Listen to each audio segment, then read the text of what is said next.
keseimbangan emosi. Lalu yang kedua, kata Nabi, yang bisa menyelamatkan itu yang kedua, setelah al-adlu fil faqr, al-adlu fil ridha wal ghadab, adil ketika suka atau ketika benci. Yang kedua, ya, al-qasdu fil faqri wal ghina. Yang kedua adalah bersikap pertengahan ketika fakir maupun ketika ghina, ketika ada ataupun ketika lagi tidak punya, bersikap pertengahan. Ini dalam keseimbangan gaya hidup, ya. Yang satu keseimbangan emosi, yang kedua keseimbangan gaya hidup. Itu faktor yang menjadi penyelamat. Dan yang ketiga, ya, al-khosyatu fis sirri wal alaniyah. Ya. Rasa khosyah, perasaan khosyah yang dimiliki baik itu ketika sendiri ataupun ketika banyakan. Ya, tetap konsisten. Ya, ketika sendiri atau ketika banyakan tetap konsisten. Itulah tiga hal yang menyelamatkan. Ya, termasuk di dalam beribadah. Nabi, ya, ada cerita 3 orang sahabat yang datang menanyakan ibadah Nabi gimana, diceritakan ibadah Nabi begini.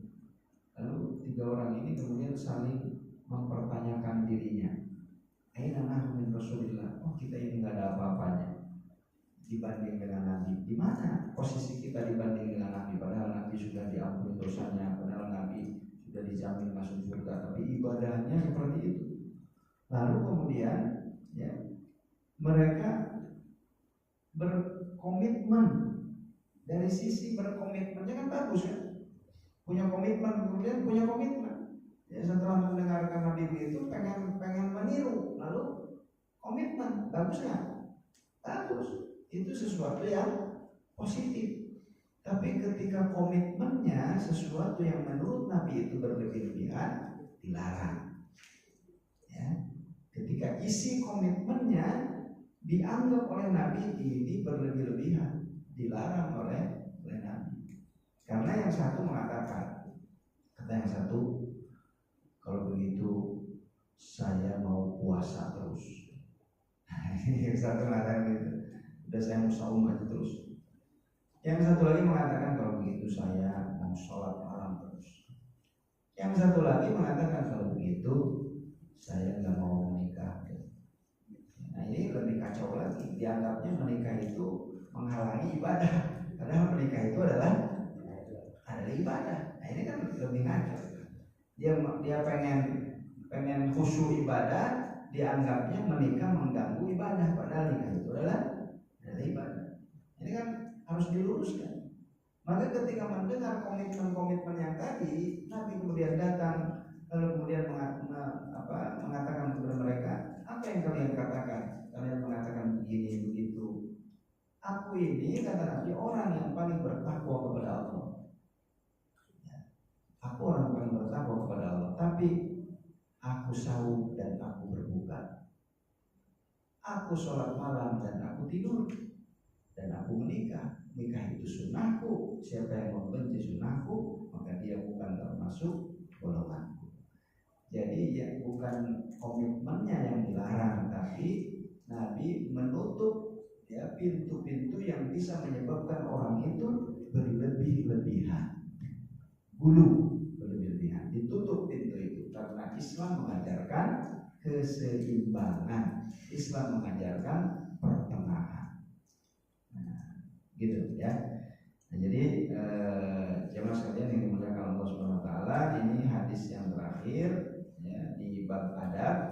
Hadis yang terakhir, ya, memberikan tuntunan kepada kita agar kita bersikap tidak berlebih-lebihan, ya, ketika makan, minum, berpakaian, ya, termasuk juga di dalam bersedekah tidak berlebih-lebihan, dan juga tidak sombong, ya. Demikian barangkali sudah mau jam 9 yang dapat saya sampaikan.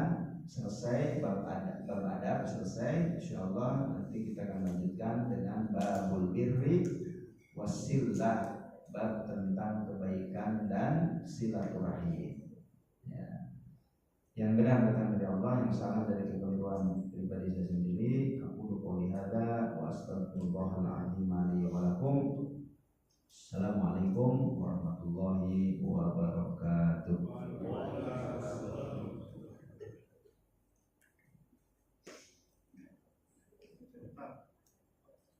Kalau tadi ada sekarang ini ada istilah penyakit air. Penyakit air. Baik ya.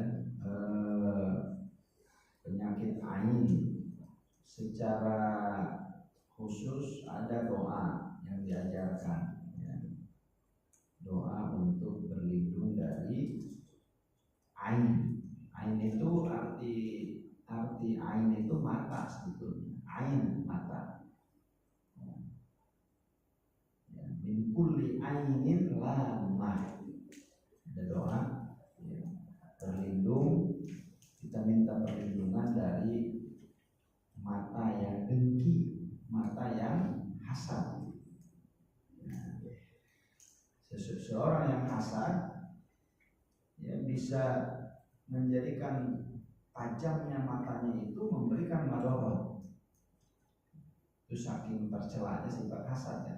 Sehingga kita disuruh berlindung wa min syarri hasidin idza hasad, dari kejahatan orang yang hasad apabila dia hasad, apabila dia dengki. Jadi sudah dibahas tentang hasad ini, termasuk ya pokok sifat tercela. 3 sifat tercela ya, pokok 3 sifat tercela yang dalam sejarah umat manusia itu ini muncul semuanya, itu salah satunya adalah hasad.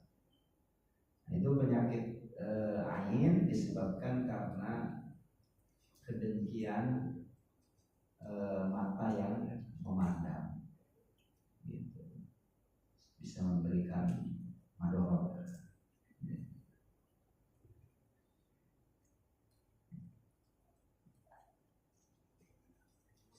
Bisa jadi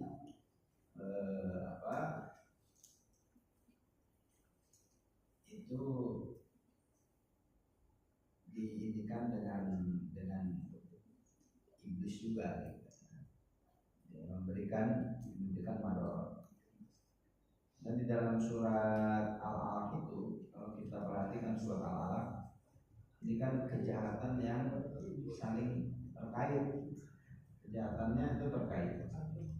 Qul a'udzu birabbil falaq min syarri ma khalaq wa min syarri ghasiqin idza waqab wa min syarri nafatsati fil 'uqad wa min syarri hasidin idza hasad. Kita minta perlindungan dari berapa? Dari 4 hal. Kalau surat An-Nas minta perlindungan dari berapa hal? Kalau surat An-Nas 1 saja.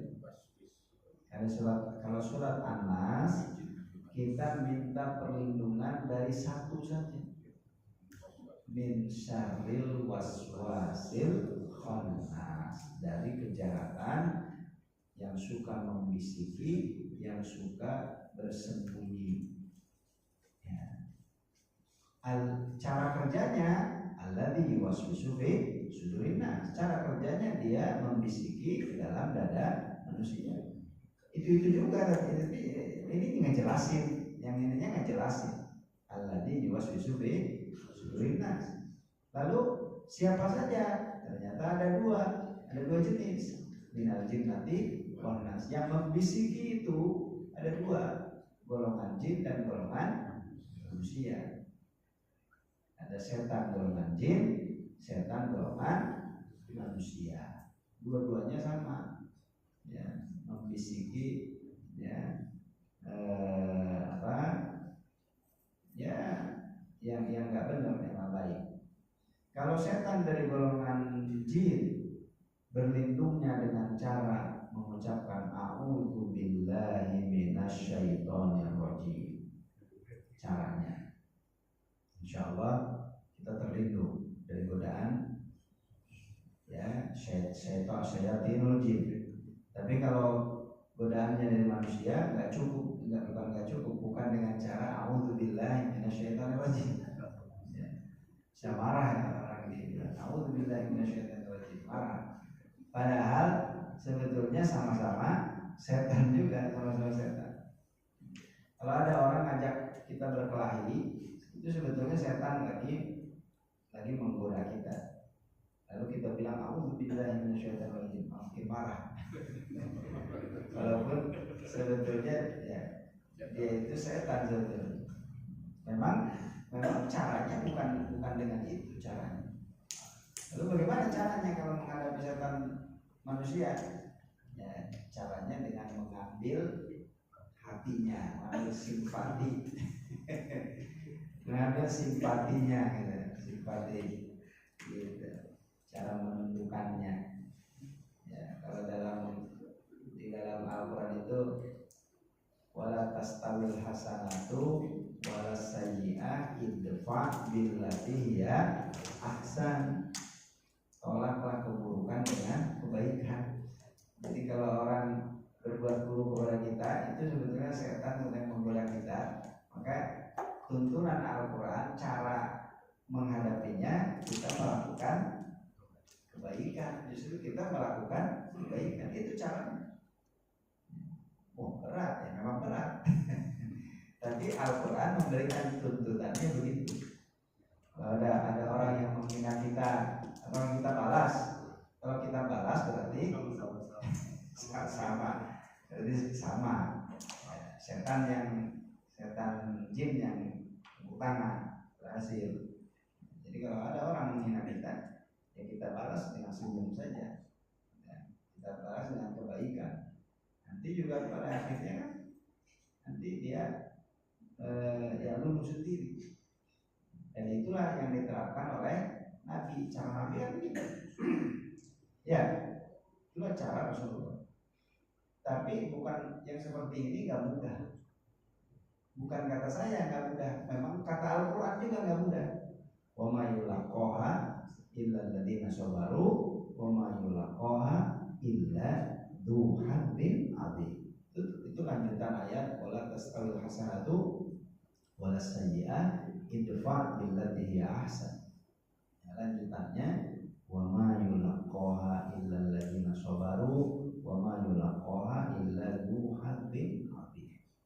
Nah, yang menarik setelah ayat ini lanjutannya adalah godaan setan dari golongan jin. Wa imma yang zaghannaka minasyaitoni nazghun fasta'id billah. Gitu. Coba nanti lihat di surat Fusilat, itu surat Fusilat. Ya, ayat 33-an ya, dibaca. Jadi rupanya itu tuntunan Al-Quran kepada kita cara menghindari godaan setan dari jin dan godaan setan dari manusia. Godaan setan dari jin, a'udzubillahi minasyaitonir rajim. Baca itu.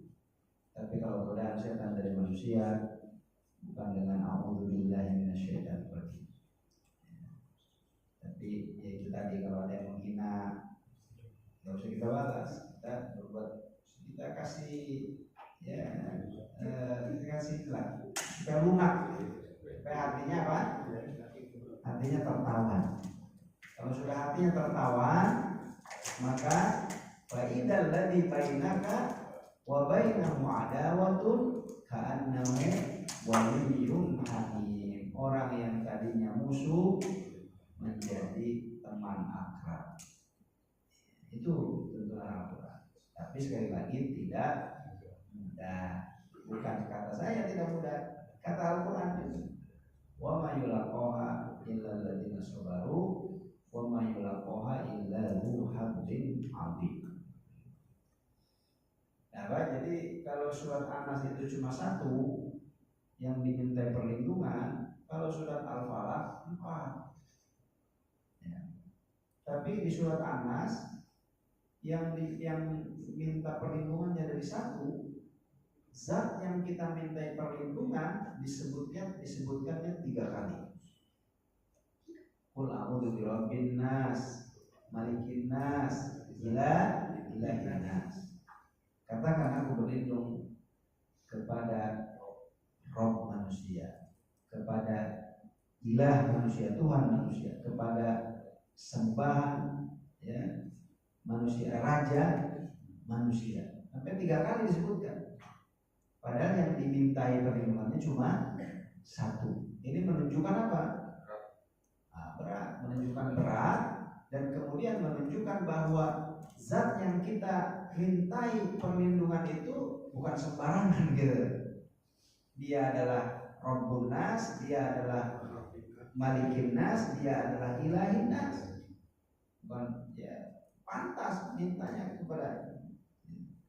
Tapi kalau Al-Falaq ya berlindungnya dari 4 hal, tapi yang dimintai perlindungannya disebutkan 1 kali saja. Qul a'udzu birabbil falaq. Katakan aku berlindung kepada Tuhan pemilik waktu subuh. Nih nanti kenapa yang disebutkan pemilik waktu subuh? Karena memang bersesuaian dengan yang dimintai perlindungannya. Kita minta berlindung diantaranya dari min syarri ghasiqin idza waqab, dari malam apabila gelap gulita. Kalau kita berlindung dari malam, berarti kejahatan malam itu berakhir dengan datangnya waktu subuh gitu. Dengan datangnya waktu subuh kan berakhir. Maka pas dengan yang diminta perlindungan. Kenapa enggak Qul a'udzu birabbil falaq? Kenapa pemilik cahaya subuh enggak diganti yang lain gitu? Enggak Rabbin Nas tadi kayak di atas. Kenapa Al-Falaq? Karena ada kesesuaian dengan yang kita mintai perlindungan. Nah, saya ingin mengatakan tadi 4 hal yang kita minta perlindungan ini saling berkaitan. Berlindung kepada min syarri ma khalaq, berlindung dari kejahatan makhluk. Jadi makhluk Allah yang bisa apa saja ini, binatang, manusia, min syarri ma khalaq, dari kejahatan makhluknya. Wa min syarri ghasiqin idza waqab, dari kejahatan malam apabila gelap gulita. Ya, sebab biasanya kejahatan itu dilakukan di malam hari. Walaupun bukan berarti malam itu semuanya jelek, ya. Waktu untuk ibadah juga bagusnya di mana?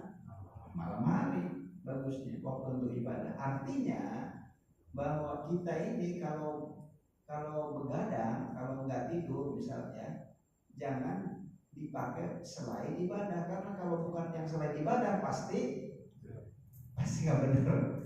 Kalau bukan ibadah pasti nggak benar. So, kita diminta berlindung dari malam, sebab kejahatan itu dilakukan di malam hari. Kan kalau sesuatu ditempel dengan malam itu kan jadi jelek, ya kan? Wanita tambah malam, mau nggak disebut wanita tambah malam? Kan nggak mau. Kelab tambah malam, kesannya selalu jadi nggak baik, jadi nggak bagus. Karena memang kejahatan itu dilakukan di malam hari, pencurian ya, obrolan kita malam, obrolan malam intinya kesannya udah beda.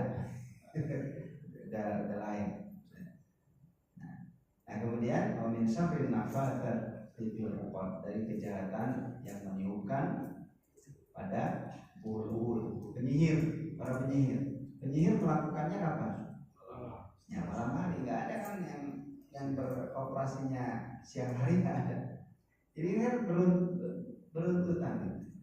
Termasuk yang terakhir, wa min syarri hasidin idza hasad, dari kejahatan orang yang dengki apabila dia dengki. Kedengkian itu sebetulnya hasad, itu sifat yang dimiliki oleh semua manusia sebetulnya. Yang ada kecil-kecil mah orang itu punya hasad.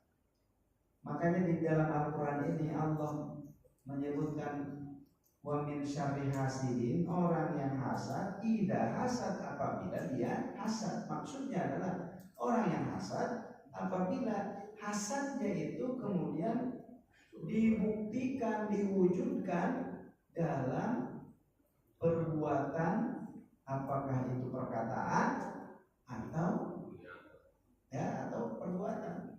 Gitu. Kalau perkataan ya berarti muncul hasadnya itu dalam perkataan. Ya, orang beli ini, orang itu paling juga ya, itu dalam perkataan. Ya. Kalau selain perkataan, dalam tindakan, hasadnya dibuktikan dalam tindakan. Nah itulah makna idza hasad. Jadi hasad itu selama dalam hati, walaupun itu juga tercela, tapi kalau selama dalam hati, ya insya Allah Allah tidak akan, walaupun itu tercela, harusnya dihapuskan. Makanya kata Imam Al-Ghazali, penyakit hasad itu cara menghilangkannya itu kan dengan melakukan apa yang kebalikan apa yang diperintahkan oleh nafsu. Hasad itu, kalau ada orang yang meraih keberhasilan lalu kita timbul hasad, maunya apa? Nggak mau nyalamin, maunya gitu kan? Maunya gitu. Nah, harus melakukan kebalikannya. Jadi kalau jangan, kita kebalikannya. Nggak mau mengucapkan, kita kebalikannya. Melawannya itu dengan begitu, cara melawannya. Jadi melakukan kebalikan dari kemauan hawa nafsu, itu cara melawannya. Nah, orang yang hasad ya kadang-kadang dia melakukan tindakan, biasanya tindakan yang bisa mencelakakan orang yang dia hasad itu biasanya kan kerjasamanya dengan siapa? Dengan rukun biasanya kerjasamanya. Ada orang yang naik jabatannya hasad dengki, biasanya datangnya ke rukun. Jadi ini makanya berkaitan, saling berkaitan. Nah, penyakit ain tadi disebabkan karena pandangan mata orang yang dengki, orang yang iri, orang yang hasad. Saking tercelanya hasad sampai pandangan matanya memadorotkan orang. Jadi kita berlindung dari perbuatan hasad. Demikian barangkali cukup ya, ada 9 lebih.